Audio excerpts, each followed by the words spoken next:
حضرت ابو بکر صدیق کہتے ہیں، جب میں یمن میں اپنی خریداری اور تجارتی کام کر چکا تو رخصت ہونے کے وقت ایک بوڑھا میرے پاس آیا۔ اس وقت اس نے مجھ سے کہا، میری طرف سے چند شعر سن لو جو میں نے اس نبی کی شان میں کہے ہیں۔ اس پر میں نے کہا، اچھی بات ہے، سناؤ۔ تب اس نے مجھے وہ شعر سنائے۔ اس کے بعد جب میں مکہ معظمہ پہنچا تو نبی کریم صلی اللہ علیہ وسلم اپنی نبوت کا اعلان کر چکے تھے۔ فوراً ہی میرے پاس قریش کے بڑے بڑے سردار آئے۔ ان میں زیادہ اہم عقبہ بن ابی معیش، شیبہ، ابو جہل اور ابو البختری تھے۔ ان لوگوں نے مجھ سے کہا، اے ابو بکر، ابو طالب کے یتیم نے دعویٰ کیا ہے کہ وہ نبی ہیں، اگر آپ کا انتظار نہ ہوتا تو ہم اثنا کرتے۔ اب جب کہ آپ آ گئے ہیں، ان سے نبٹنا آپ ہی کا کام ہے۔ اور یہ بات انہوں نے اس لیے کہی تھی کہ حضرت ابو بکر رضی اللہ عنہ نبی کریم صلی اللہ علیہ وسلم کے قریبی دوست تھے۔ ابو بکر فرماتے ہیں کہ میں نے اچھے انداز سے ان لوگوں کو ٹال دیا اور خود آپ کے گھر پہنچ کر دروازے پر دستک دی۔ آپ باہر تشریف لائے۔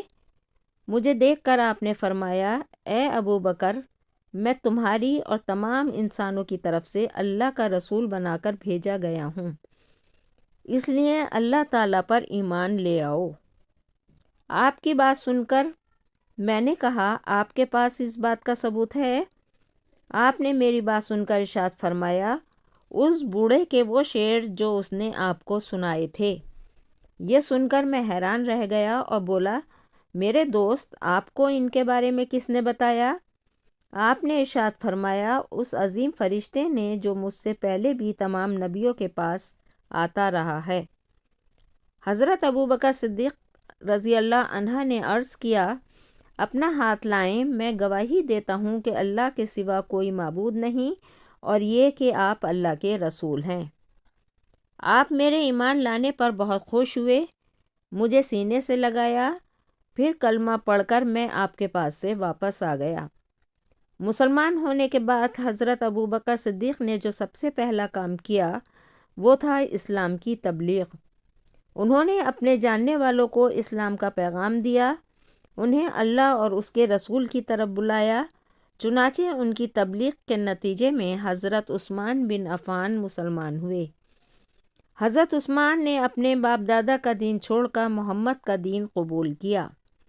اللہ کی قسم، میں تجھے اس وقت تک نہیں چھوڑوں گا جب تک کہ تو اس دین کو نہیں چھوڑے گا۔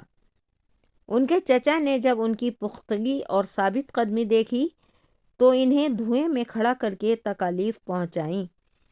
حضرت عثمان ثابت قدم رہے۔ حضرت عثمان کی فضیلت میں ایک حدیث میں آیا ہے کہ نبی کریم صلی اللہ علیہ وسلم نے فرمایا، جنت میں ہر نبی کا ایک رفیق یعنی ساتھی ہوتا ہے اور میرے ساتھی وہاں عثمان ہوں گے۔